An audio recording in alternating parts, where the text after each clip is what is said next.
जल बा वाटर बहुत ही important even for existence of life without water there is no existence of life आउ जदि सेफ वाटर बा clean drinking water specially for human race बा ह्यूमन सर्वाइवल आम जिते कहूचे जदि क्लीन वाटर नाही ताले बहुत प्रकार रोग पोल्यूटेड वाटर द्वारा आमर व्यापे तो आमर बहुत प्रकार रोग समस्त को हम जदि आम क्लीन वाटर आम जदि जोगई दे न पारुचे आउ मोर एंड मोर आम देखुचे जे पानी रो स्कैरसिटी काफ़ी अधिक है तो ये आमको बहुत ही जरूरी दैट थिंग्स लाइक वेस्टेज पानी रो वेस्टेज को आम बिल्कुल प्रमोट करवानी आम प्रिवेंट करवा पानीटा केमती वेस्ट न हुए आम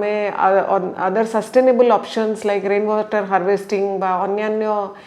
मेथडोलॉजी टेक्निकल ऑप्शंस आम चिंता करवा केमती आम water resources water as an important resource आम केमती कंजर्व करवा आमर वाटर को केमती क्लीन रखा रिसाइकल करि परिबा केमती आम यूज करि परिबा तो ये जिनसटा बहुत ही इम्पोर्टेंट तो यही world water day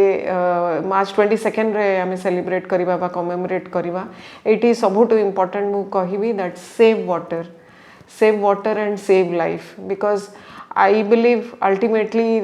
water shortages आम ऑलरेडी बहुत जगह देखुचे climate change also is leading to these water shortages तो यही दृष्टि आमको निहाती इम्पोर्टेंट है आम केमती वाटर कंजर्व करवा सेव करवा वेस्ट करवा नहीं रिसाइकल करके केते मैक्सिमम आम यूज करि परिबा